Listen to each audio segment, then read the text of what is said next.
Bismillahirrahmanirrahim. Assalamualaikum warahmatullahi wabarakatuh. Alhamdulillahirabbil alamin. Wassalatu wassalamu ala asyrafil anbiya wal mursalin wa ala alihi wa sahbihi wa man tabi'ahum bi ihsanin ila yaumiddin. Amma ba'd. Ikhwatal Islam rahmatullah, para peserta kajian Tazkiyatun Nufus yang senantiasa dirahmati Allah Subhanahu wa taala.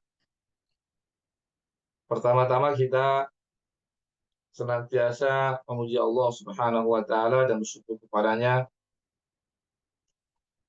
atas segala limpahan rahmat dan hidayahnya sehingga kita dapat berkumpul kembali di ruang Zoom ini dalam kegiatan kajian Tazkiyatun Nufus atau penyucian jiwa. Salawat dan salam senantiasa tercurahkan kepada junjungan kita Nabiullah Muhammad Sallallahu Alaihi Wasallam beserta keluarga dan para sahabatnya, para pengikutnya yang tetap setia berpegang teguh kepada sunnah-sunnah beliau dan para sahabatnya hingga hari kiamat kelak. Amin ya rabbal alamin. Ikhwatal Islam rahimakumullah.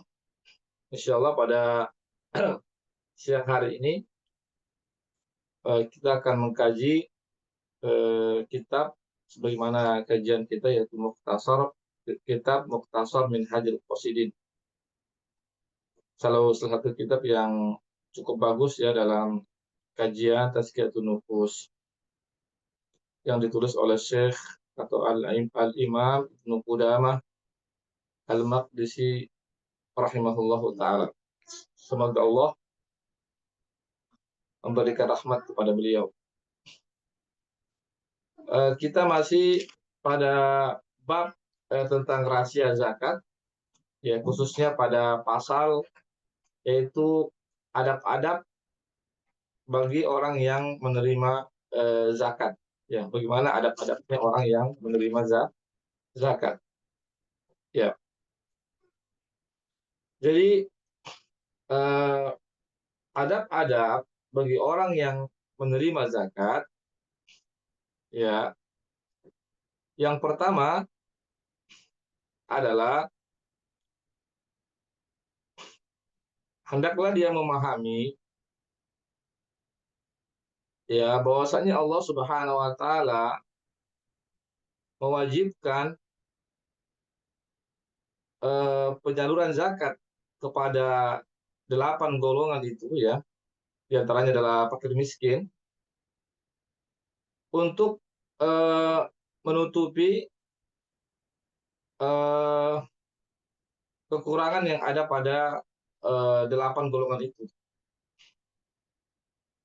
Ya, untuk menutupi kekurangan yang ada pada golongan tersebut, seperti orang yang orang miskin, orang fakir ya, maka dengan diberikannya zakat kepada mereka, maka zakat itu yang dapat menutupi hajat-hajat mereka. Ya. Sehingga dengan adanya pemberian zakat kepadanya, maka orang miskin itu dia tetap fokus ya kepada Allah Subhanahu wa taala di dalam mencari ridho Allah Subhanahu wa taala. Itu maksudnya agar orang miskin ini tidak melakukan hal-hal yang tidak diinginkan. Ya. Itulah fungsi zakat, itu saling menutupi. Yang kaya memberikan bantuan kepada orang miskin agar orang miskin ini betul-betul dia konsentrasi dalam melakukan hal-hal yang diridhoi oleh Allah Subhanahu wa taala, tidak melakukan hal-hal yang tercela. Ya. Tentu kalau misalnya seandainya orang fakir itu, orang miskin itu tidak diberikan zakat, ini akan bisa timbul kecemburuan.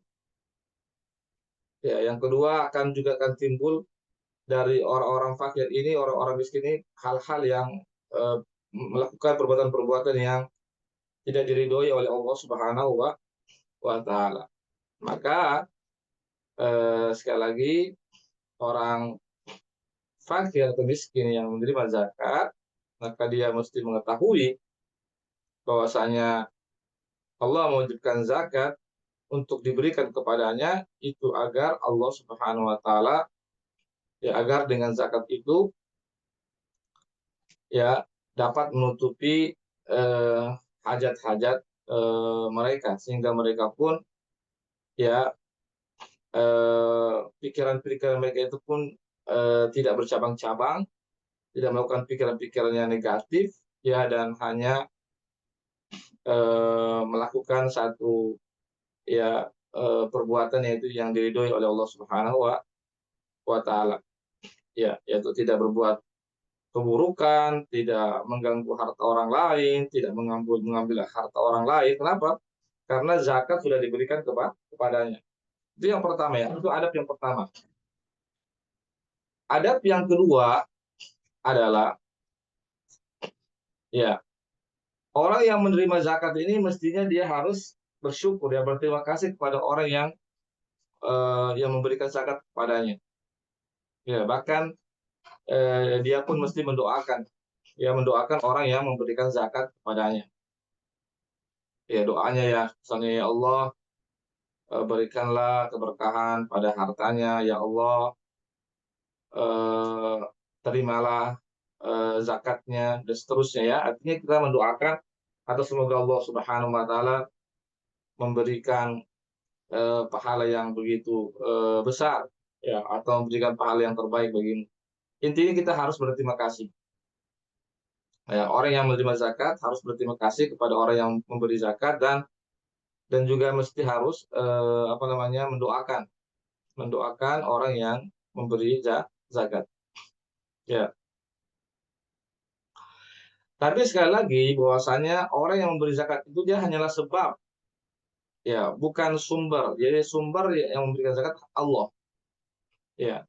Jadi yang manusia yang memberikan zakat itu hanyalah sebab saja. Hanyalah sebab, itu Allah Subhanahu wa taala yang yang memerintahkan orang-orang kaya itu untuk mengeluarkan zakatnya. Tapi sebenarnya harta itu bersumber dari Allah, karena itu harta yang dimiliki orang kaya sebenarnya adalah milik Allah. Allah yang memberikan kepada orang kaya. Allah yang menitipkan harta itu kepada orang kaya. Ya, lalu orang kaya inilah yang menjadi wasilah sebab menyalurkan harta Allah itu kepada orang miskin.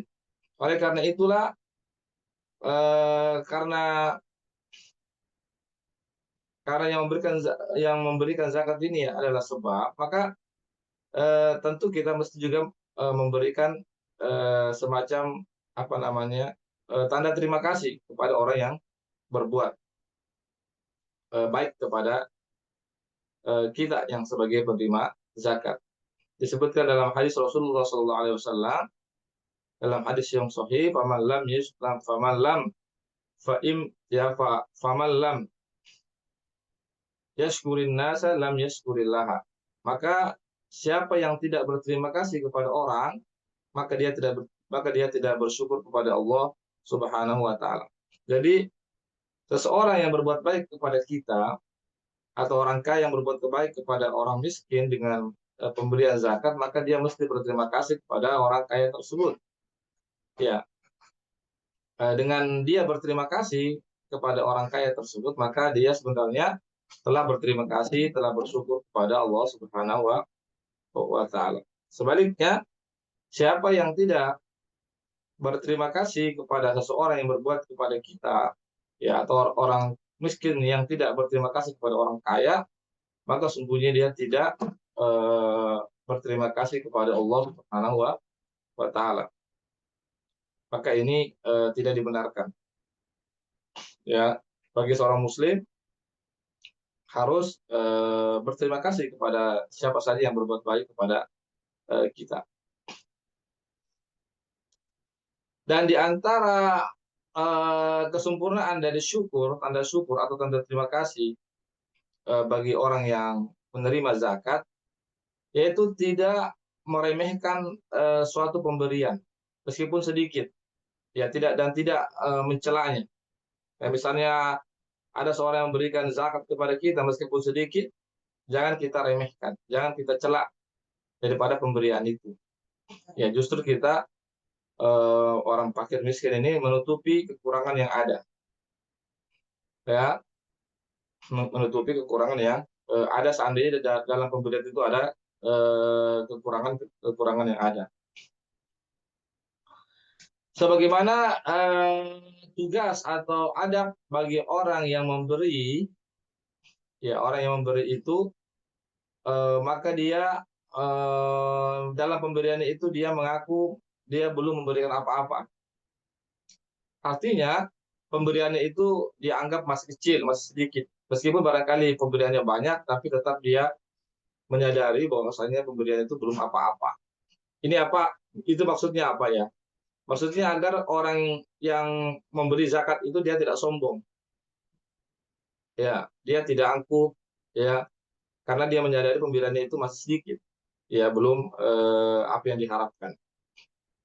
Sedangkan orang yang diberikan zakat, maka kewajibannya atau tugasnya adalah mengakui atau menyadari bahwasanya pemberian itu sudah banyak yang diberikan kepadanya. Meskipun barangkali sedikit, tetapi dia menyadari bahwasanya itu sudah banyak dalam ukuran dia.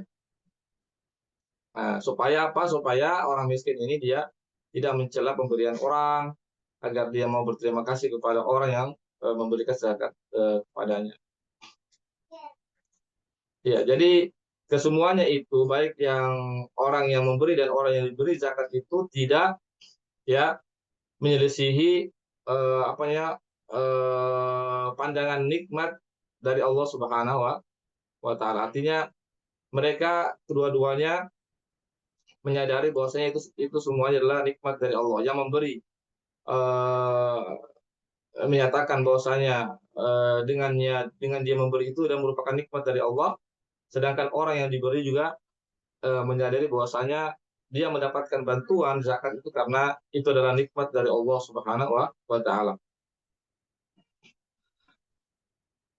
Adapun orang yang tidak menyadari adanya perantara antara dia dengan Allah, maka ini satu kebodohan. Artinya adalah di dunia ini ya ada namanya perantara ya. Kan harta kan sumbernya dari Allah, ya Allah yang berikan rezeki kepada kita. Tapi ada namanya perantara, ada namanya wasilah. Itulah orang-orang kaya itu wasilah. Ya, karena Allah tidak langsung memberikan harta dari langit, tapi lewat perantara orang-orang kaya. Ya, yang diingkari adalah orang yang menyatakan bahwasanya perantara itulah sumber zakat. Itu yang salah. Kalau dia tidak mengakui adanya perantara, seolah-olah orang kaya itulah yang sumber harta yang ada padanya. Padahal orang kaya ini hanya sebagai sebab saja, tapi yang memberikan zakat ya adalah Allah Subhanahu wa taala. Artinya seandainya Allah tidak memberikan harta kepada orang kaya, maka orang miskin tidak bisa mendapatkan zakat kan? Ya berarti orang kaya ini hanya sebagai sebab atau wasilah. Dia bukan satu-satunya sumber bukan dia sumber dalam pemberian zakat. Ya ini yang pertama ya.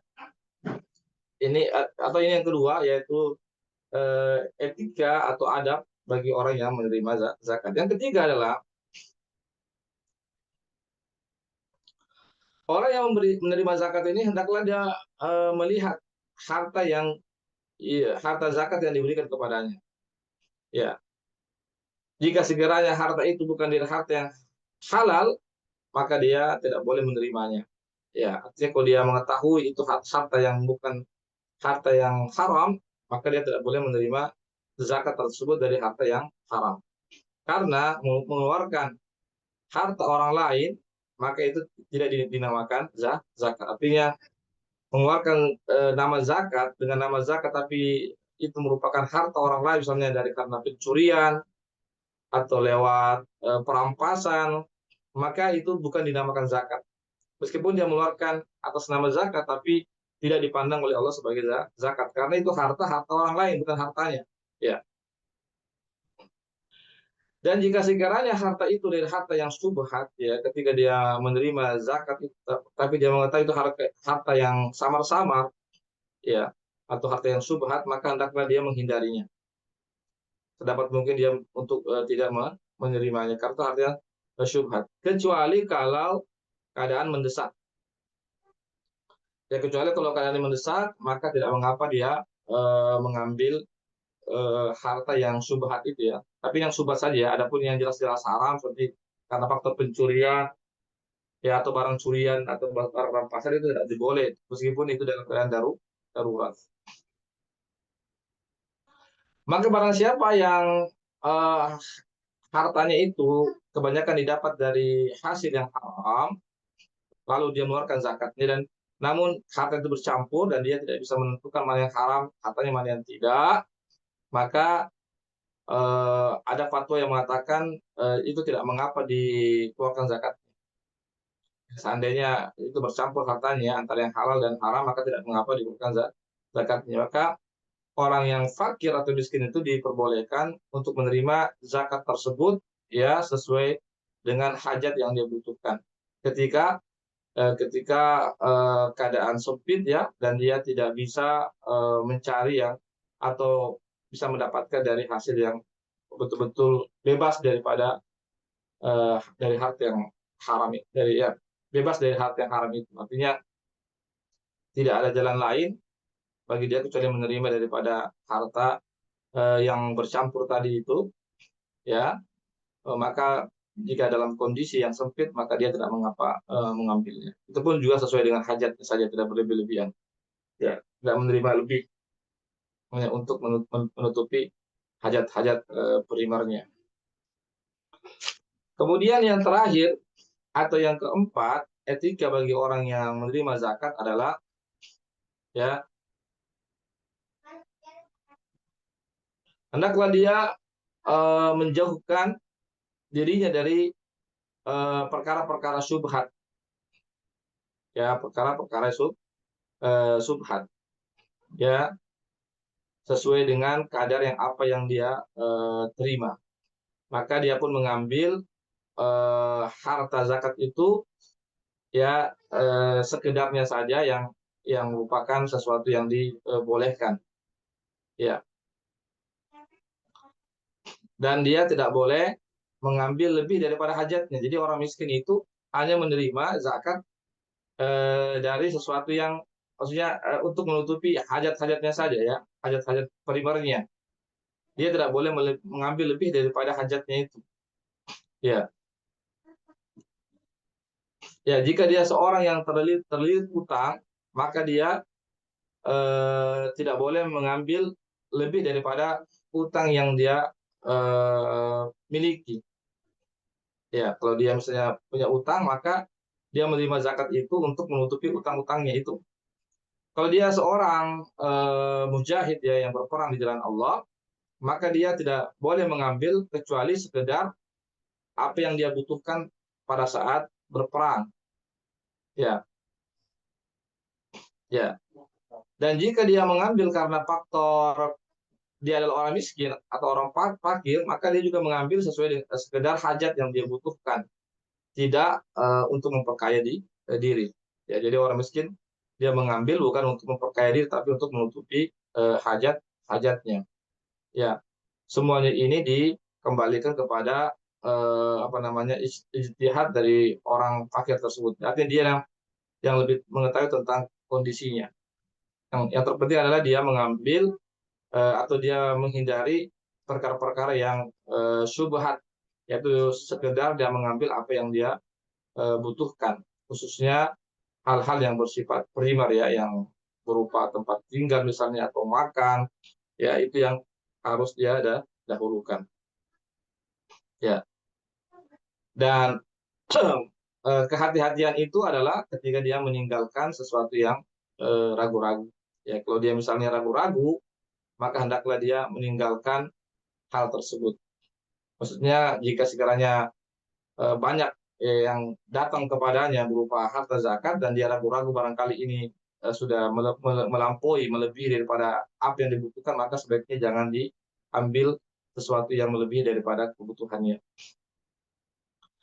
Ikhwatal Islam azakumullah. Kemudian para ulama berbeda pendapat tentang kondisi orang yang kaya yang tidak atau orang yang dianggap kaya yang tidak boleh menerima zakat. Ya, yang benar adalah yaitu selama dia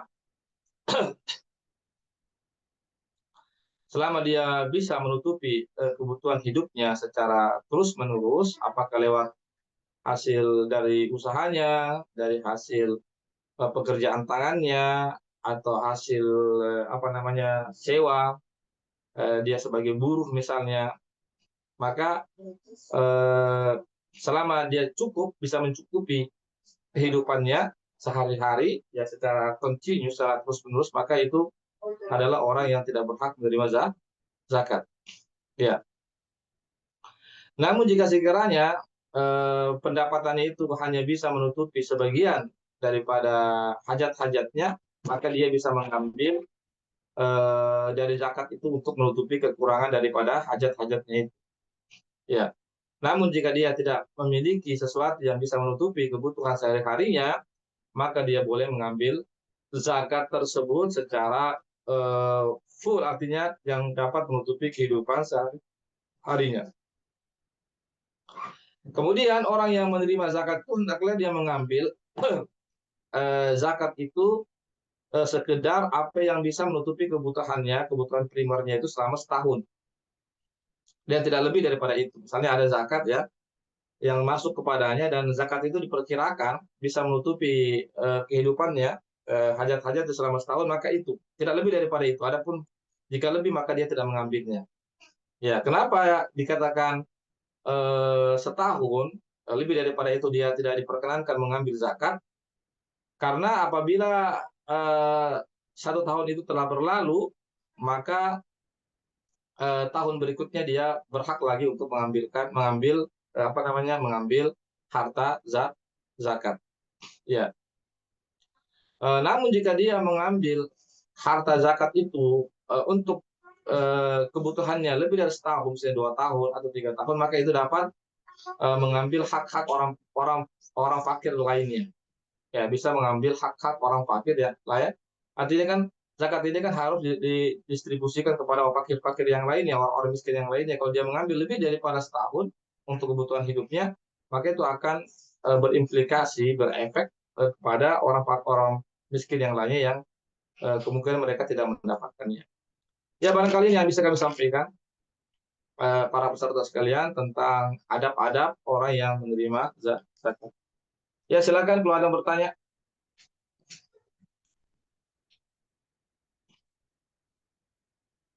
Ada yang bertanya? Bisa langsung atau lewat chat. Baik, kalau tidak ada, kita cukupkan ya. Sampai di sini, barakallahu fikum jami'an atas segala partisipasinya yang sudah meluangkan waktunya di siang hari ini. Ya, barangkali ini waktu istirahat ya, mohon maaf ya. Karena kondisi sehingga kami majukan ya, atau undurkan kajian tazkiyatun nufus. Tadi siang kami ada juga kajian hadis yang bertabrakan, maka kami undurkan kajian tazkiyatun nufus di siang hari ini. Tapi alhamdulillah karena kita lewat Zoom ya, jadi kita bisa mengakses di mana saja. Inilah di antara satu kenikmatan teknologi, kita bisa mengakses kajian-kajian itu di mana saja. Apakah kita sedang di kantor, apakah kita sedang di kamar, apakah kita sedang di jalan, atau di rumah, dan seterusnya, kita bisa mengakses ya. Itulah salah satu kelebihan yang Allah berikan kepada kita lewat teknologi yang bernama Zoom ini. Barakallahu fikum jami'an.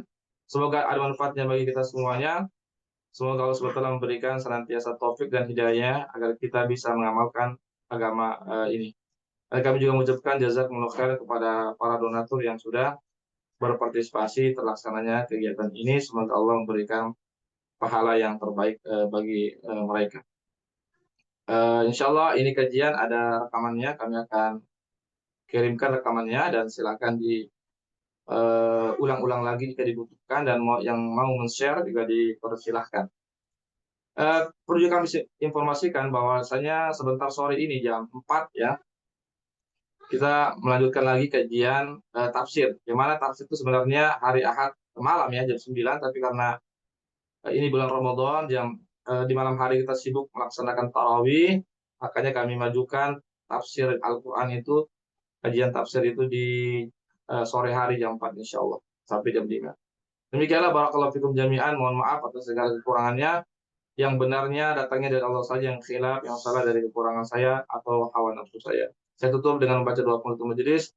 Subhanakallahumma wa bihamdik, asyhadu an la ilaha illa anta, astaghfiruka wa atubu ilaik. Wassalamualaikum warahmatullahi wabarakatuh.